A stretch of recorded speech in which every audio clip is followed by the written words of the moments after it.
All right, let's dive right in. Today, we're unpacking a system for learning golf that starts by taking a huge common myth and just shattering it. We're going to find out why it's not about finding the perfect swing, but about discovering your perfect swing. You know the feeling, right? If you've ever tried to get better at golf, it feels like you're just drowning in tips. You've got your buddy telling you one thing, a magazine article telling you the opposite, and about 1,000 YouTube videos all screaming different advice. It's a lot. You hear things like, keep your head down. And then 2 seconds later, it's, you gotta rotate it more. And then, no, you need to swing out to the right. Trying to juggle all of that at once, it's a recipe for paralysis. And it completely misses the most important factor in the entire equation, you. So what if we just stopped? What if we threw out that whole idea of trying to copy a tour pro's swing? What if, instead, the entire goal was to build a swing that is perfectly, uniquely engineered for your body? This quote from Dave Phillips at TPI just nails it. Think about it like handwriting. We all learn the alphabet, but nobody's signature looks the same. Your golf swing should be just as personal, built around what your body is naturally designed to do, your natural movement patterns. And this brings us to the first massive idea. Every single one of us has a unique swing DNA. It's basically the biomechanical blueprint that controls how your body wants to move to be powerful and efficient. What we're talking about here is a huge shift in how we think about coaching. We're moving away from the old way, imitation, which is honestly a fast track to frustration, and we're moving toward a new way, discovery. Instead of trying to force your body into shapes it wasn't made for, you find the powerful, repeatable swing that's already in there, waiting for you.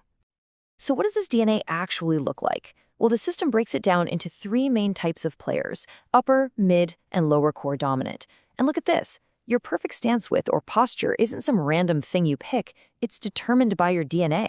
If you're an upper core player, for example, you get your power from your shoulders and upper body, so you'll naturally need a narrower stance to rotate freely. See? It's all connected. And the path to figuring all this out is actually a super clear 3-stage process. First is discovery, just finding out who you are as a golfer.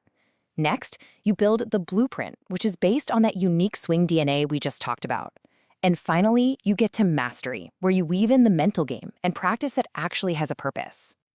But, and this is a huge but, this system isn't just about abstract ideas and what feels right. Oh no, it is built on a foundation of cold, hard, objective data. This is where what you feel like you're doing collides with the truth of what's really happening.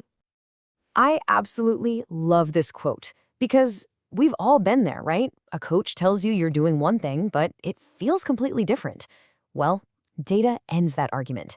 It's like an honest mirror. It doesn't have an opinion. It just shows you the truth of your movement, plain and simple. And the level of detail we're talking about is just staggering.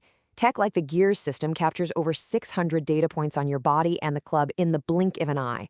We're talking millimeter-level accuracy in 3D, analyzing every single joint to see exactly how your body is creating power, or, where it's leaking it. Data also helps us get real. It manages our expectations.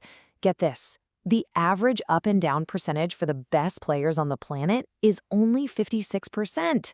56. Knowing stats like that helps you stop chasing some impossible idea of perfection and start focusing your practice time on the things that actually truly lower your scores. Okay, so you've found your swing, you're armed with all this amazing data, but none of it, and I mean none of it, matters without the final piece of the puzzle, your mindset. You can have the most technically perfect golf swing in the world, but if your head isn't in the game, it's all for nothing. There's this incredible Cherokee parable that just perfectly sums up this internal battle. An old man tells his grandson there's a fight going on inside him, a fight between 2 wolves. One wolf is evil. It represents anger, self-pity, ego, all that junk. But the other wolf is good. It's joy, hope, peace, humility.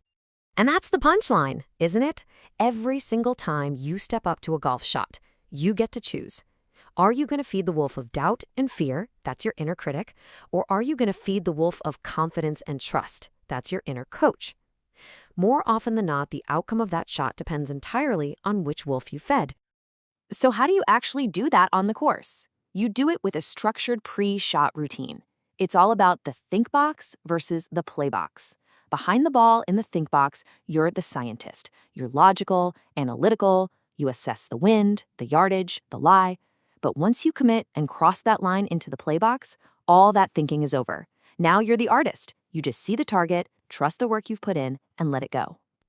And what's so cool about this is that this entire framework, starting with your natural strengths, using data to get better, mastering your mindset, and practicing with a purpose, this isn't just about golf.